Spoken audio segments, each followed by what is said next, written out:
Hello friends, मैं हूं MJ. अभी जैसे कि आप देख रहे हैं मेरे रोजेज़ अभी अच्छे खासे ग्रोथ हो रहे हैं। इसके ऊपर अभी कुछ न्यू लीव्स वगैरह डेवलप हो रही है। और ये जो हमारा लेटेस्ट हम रोज़ प्लांट लाए थे रिसेंटली, और इसके ऊपर फ्रेंड्स मैंने वीडियो भी बनाई हुई है, तो उसका लिंक मैं डिस्क्रिप्शन बॉक्स में दे दूंगा, तो आप देख लीजिए। तो ये जो रोज़ है फ्रेंड्स, ये मेरा बटन रोज़ का प्लांट है। तो और इसके ऊपर देखिए सारे नए शूट्स, सारे नए बर्ड्स वगैरह डेवलप हो रहे हैं। और अगर ये प्लांट को आप देखेंगे तो यहाँ से ये प्लांट ने बहुत ही अच्छी न्यू शूट्स वगैरह डेवलप की है। जबकि ये जो एरिया आप देख रहे हैं प्लांट का, इसके लीव्स थोड़े कर्ल हो रहे हैं। तो ये जो एरिया है फ्रेंड्स, ये पहले से था, यानी कि ये सारे पुराने लीव्स हैं। और ये जितने भी एरिया डेवलप हुआ है ये सारे नए लीव्स हैं। और नए लीव्स के साथ इसने बर्ड्स भी देना स्टार्ट कर दिया है। तो आज की वीडियो फ्रेंड्स यही टॉपिक पे है कि समर सीजन्स में हमें अपने प्लांट के ऊपर ज़्यादा से ज़्यादा नई ग्रोथ कैसे लानी है, न्यू लीव्स अच्छे और हेल्दी कैसे निकले, उसके ऊपर हमें ज़्यादा कंसंट्रेट करना है। तो उसके लिए हमें क्या चीज़ करनी चाहिए, इन शॉर्ट समर सीजन में हमें हमारे रोज़ प्लांट को कैसे केयर करना चाहिए।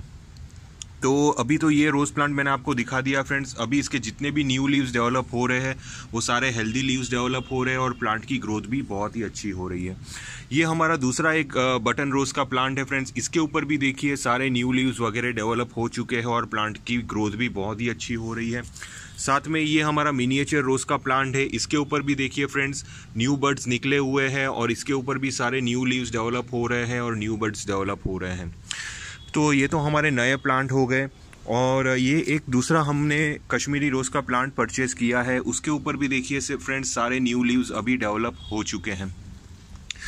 तो जैसे गर्मियाँ स्टार्ट होगी फ्रेंड्स, तो हमें अपने प्लांट्स के पीछे कुछ चेंजेस वगैरह हमें करने हैं। फर्टिलाइजर्स में खास करके हमें चेंजेस करने होंगे। साथ में हमें चेंजेस हमें वाटरिंग के पीछे भी करनी होगी।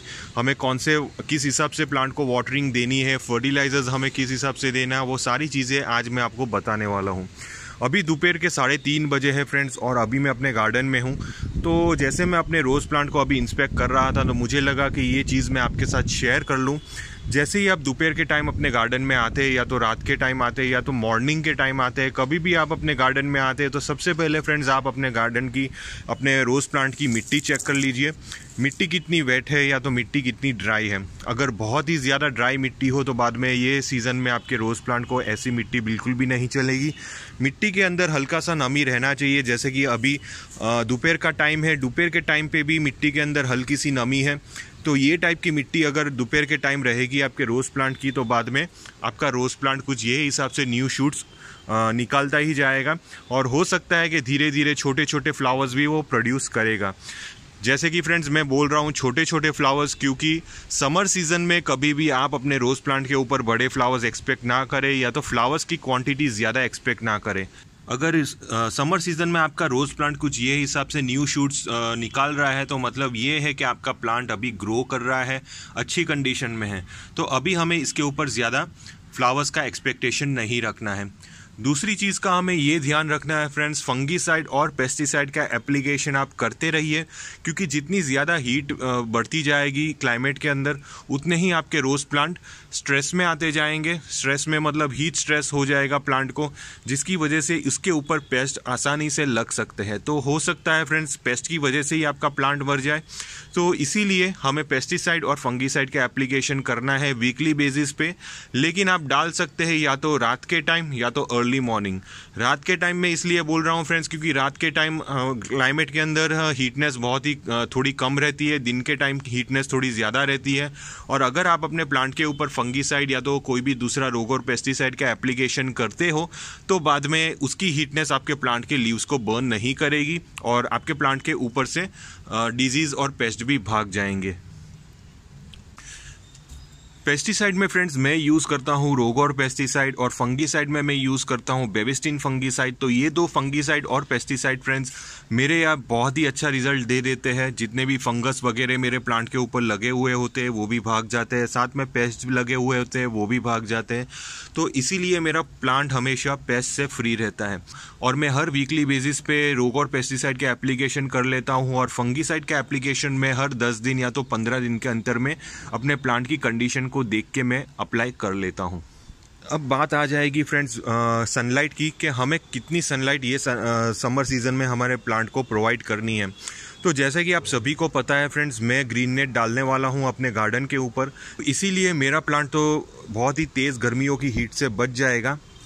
लेकिन ऐसे समर सीज़न में जब 40 डिग्री के ऊपर टेम्परेचर रहता है और ऐसी कंडीशंस में, ऐसी ड्राई कंडीशंस में अगर आप अपने प्लांट के ऊपर पूरे दिन की सनलाइट प्रोवाइड करेंगे तो बाद में आपके प्लांट के लीव्स जल सकते हैं, आपका प्लांट धीरे धीरे स्ट्रेस में आ सकता है और धीरे धीरे वो मरना स्टार्ट हो जाएगा।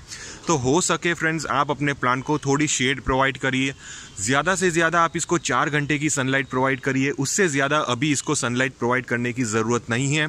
जितनी ज़्यादा अभी ये समर सीजन्स में आप अपने रोज़ प्लांट को सनलाइट प्रोवाइड करेंगे उतने ही आपके प्लांट ज़्यादा स्ट्रेस में जाएंगे। तो हमें अपने प्लांट को बचाना है ज़्यादा तेज़ गर्मियों से, ज़्यादा तेज़ हीट से। तो हो सके ऐसी लोकेशन पे रखें जहाँ पे इसको लू ज़्यादा ना रखें, यानी कि जो गर्म हवा है जो प्लांट के लीव्स के साथ टकराएगी तो वो भी एक आपके प्लांट के लीव्स के ऊपर इम्पैक्ट छोड़ेगी, जिसकी वजह से आपके प्लांट के लीव्स थोड़े बर्न हो सकते हैं। फर्टिलाइजर्स का खास ध्यान दीजिए फ्रेंड्स, ये सीज़न में अगर आप अपने प्लांट के अंदर ऑर्गेनिक फर्टिलाइज़र यूज़ करते हो तो बाद में आपके प्लांट के ऊपर कोई भी तरह की बर्निंग्स देखने को नहीं मिलेगी।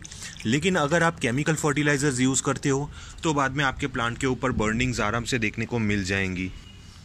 हमें फ्रेंड्स किसी भी टाइप का NPK या तो DAP अभी ये सीज़न में यूज़ नहीं करना है।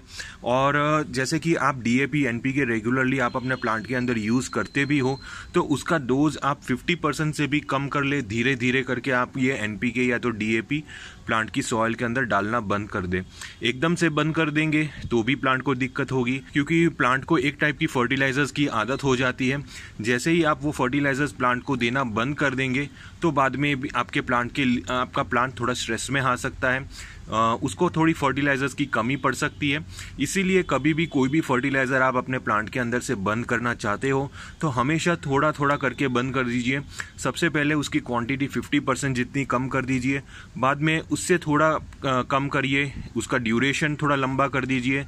समझ लीजिए आप 25 दिन के या तो 20 दिन के अंतर में केमिकल फर्टिलाइजर्स यूज़ करते हो तो उसकी जगह पे आप 30 दिन या तो 40 दिन के आसपास आप यूज़ करिए, 45 दिन के आसपास यूज़ करिए। ऐसे धीरे धीरे करके आप अपने प्लांट के अंदर डोज कम करते जाइए और अल्टीमेटली आप अपने प्लांट के अंदर केमिकल फर्टिलाइज़र डालना बंद कर दीजिए। बाद में उसके साथ ही आप अपने प्लांट के अंदर ऑर्गेनिक फर्टिलाइजर्स भी डालना स्टार्ट कर दीजिए। ऑर्गेनिक फर्टिलाइजर्स में काउडंग और वर्मी कॉम्पोस्ट बेस्ट है और वो भी आप 15 दिन के अंतर में ही डालिए, क्योंकि काउडंग और वर्मी कॉम्पोस्ट के अंदर भी हीटनेस होगी। अगर आप जितना ज़्यादा वीकली बेसिस पे अगर आप काउडंग और वर्मी कॉम्पोस्ट ये सीज़न में अपने प्लांट के अंदर डालते रहेंगे तो भी आपके प्लांट के लीव्स बर्न होना स्टार्ट हो जाएंगे। तो इसीलिए हमें कोई भी फर्टिलाइजर जब आप डालते हो तो थोड़ा ध्यान से डालिए। ऑर्गेनिक फर्टिलाइजर्स के आपके प्लांट के लीव्स सिर्फ बर्न होंगे, आपका प्लांट मरने नहीं वाला है। लेकिन केमिकल फर्टिलाइजर्स आपके प्लांट के रूट्स को जला देगा, पूरे प्लांट को ख़त्म कर सकता है। इसीलिए आप अभी केमिकल फर्टिलाइजर्स को अवॉइड करिए। मॉनसून सीजन से आप फिर से अपने प्लांट के अंदर केमिकल फर्टिलाइजर्स अप्लाई करना स्टार्ट कर सकते हैं। ये सीज़न में फ्रेंड्स ऑर्गेनिक फर्टिलाइजर्स डालिए। ऑर्गेनिक फर्टिलाइजर्स में फ्रेंड्स मैंने अभी जो लिक्विड फर्टिलाइज़र आपको बताया था वो अभी रेडी हो रहा है। वो मस्टर्ड केक का लिक्विड फर्टिलाइजर्स है और उसको कैसे यूज़ करना है, कितनी क्वांटिटी में यूज़ करना है, वो सारी चीज़ें मैं आपके साथ अपडेट करूँगा। वर्मी कॉम्पोस्ट हुआ, काउडंग हुआ, मस्टर्ड केक हुआ और नीम फर्टिलाइजर्स हुए, रोज़ फूड हुआ, ये सारी ऑर्गेनिक फर्टिलाइजर्स आप अपने प्लांट के अंदर यूज़ कर सकते हैं। लेकिन हमें ज़्यादा फर्टिलाइजर्स हमारे प्लांट के अंदर अभी नहीं डालने हैं। हमारे प्लांट को जितना चाहिए उतना ही फर्टिलाइजर हमें डालना है।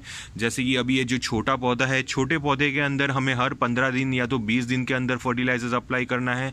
लेकिन आपका पौधा बहुत ही बड़ा हो, समझ लीजिए 3 साल की एज का पौधा हो, तो उसको आप वीकली बेसिस पे फर्टिलाइज कर सकते हैं। लेकिन छोटे छोटे पौधे को आप 15 दिन के अंतर में फर्टिलाइजर करिए। लेकिन इससे भी छोटा पौधा हो, जैसे कि ये जो पौधा है इससे भी छोटा पौधा हो, बहुत ही छोटा पौधा हो, उसको आप महीने में एक बार या तो 20-25 दिन के अंतर में एक बार आप इसको फर्टिलाइज कर सकते हैं। तो ये हिसाब से आप ऑर्गेनिकली अपने रोज प्लांट को फर्टिलाइज करिए। ज़्यादा भी फर्टिलाइजर्स ये समर सीजन में आपके प्लांट को नुकसान भी कर सकता है। तो आपके प्लांट के ऊपर आप थोड़ी नज़र मारते रहिए, जैसे कि आपको दिखे कि आपने वाटरिंग भी सही की है, सनलाइट भी अच्छी खासी प्रोवाइड की है और कोई भी दूसरा पेस्ट वगैरह भी आपके प्लांट के ऊपर नहीं है, लेकिन फिर भी आपके प्लांट के लीव्स बर्न हो रहे हैं, तो बाद में आप समझ जाइए कि फर्टिलाइजर फर्टिलाइजर्स का डोज थोड़ा ज़्यादा हो रहा है तो 15 दिन का गैप ले लीजिए। 15 दिन के गैप के बाद आप थोड़ा सा फर्टिलाइजर्स यूज़ करिए, यानी कि जितना यूज़ करते हो उससे थोड़ा आधा डोज यूज़ करिए। बाद में वही डोज आप कंटिन्यू रखिए हर 15 दिन के अंतर में, तो बाद में आपके प्लांट के जितने भी न्यू लीव्स आएंगे वो न्यू लीव्स हेल्दी रहेंगे, उसके ऊपर आपको बर्निंग्स देखने को नहीं मिलेगी। तो ये हिसाब से फ्रेंड्स हमारे प्लांट को हमें ट्रीट करना है। ऐसा नहीं है कि मैंने ये बोल दिया तो आपको बस वही चीज़ अप्लाई करनी है। आपके प्लांट के साथ आपको हमेशा कनेक्टेड रहना चाहिए, यानी कि आपके प्लांट के ऊपर आपको हमेशा अपने प्लांट के लीव्स को स्टडी करना चाहिए, आपके प्लांट की ब्रांचेस को स्टडी करना चाहिए। इसको क्या चाहिए वो चीज़ आपको समझने की थोड़ी कोशिश करनी चाहिए, क्योंकि मुझे नहीं पता है कि आपके प्लांट को क्या चाहिए। अगर आप कमेंट बॉक्स में मुझे पूछेंगे तो मैं आपको बेसिक टिप्स दे दूंगा, लेकिन तभी पता चलेगा जब आप खुद अपने प्लांट के ऊपर रिएक्शंस देखेंगे। आप किस हिसाब से प्लांट को ट्रीट करते हैं वो सारी ट्रीटमेंट आपको पता है कि आप कौन कौन से फर्टिलाइजर्स डालते हैं, आपने कौन सा लोकेशन पे रखा है, आपने कितनी वाटरिंग की है, आपने पेस्टिसाइड कौन सा यूज़ किया है, फंगीसाइड कौन सा यूज़ किया है, वो सारी चीज़ें आपको पता है। तो वो हिसाब से आपको थोड़ा एनालाइज करना पड़ेगा, उसके हिसाब से हमारे रोज प्लांट को आपको ट्रीट करना पड़ेगा। तो बस मैं वही चीज़ कर रहा हूँ। जैसे कि अभी बीच में मेरे रोज़ प्लांट के ऊपर बर्निंग्स देखने को मिल रही थी, मैं दिखा देता हूँ फ्रेंड्स। ये देखिए फ्रेंड्स, ये मेरा एक इंग्लिश रोज़ का पौधा है, इसके ऊपर बर्निंग्स, इसके लीव्स के ऊपर बर्निंग्स देखने को मिल रही थी।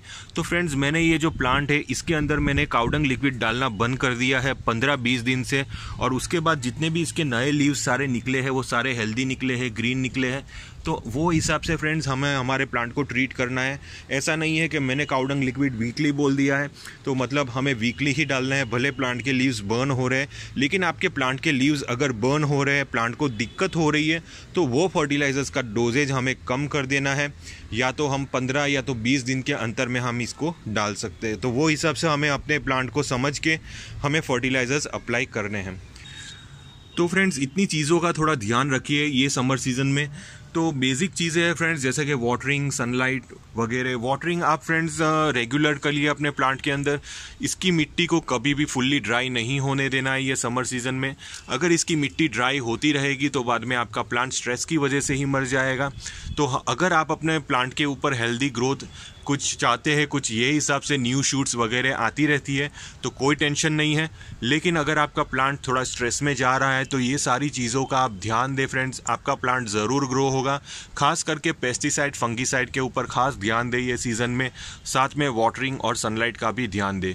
फिर भी अगर आपको किसी भी टाइप का कन्फ्यूजन हो तो आप मुझे कमेंट बॉक्स में पूछ सकते हो, मैं आपको रिप्लाई दूंगा। टिल देन के लिए थैंक यू फ्रेंड्स।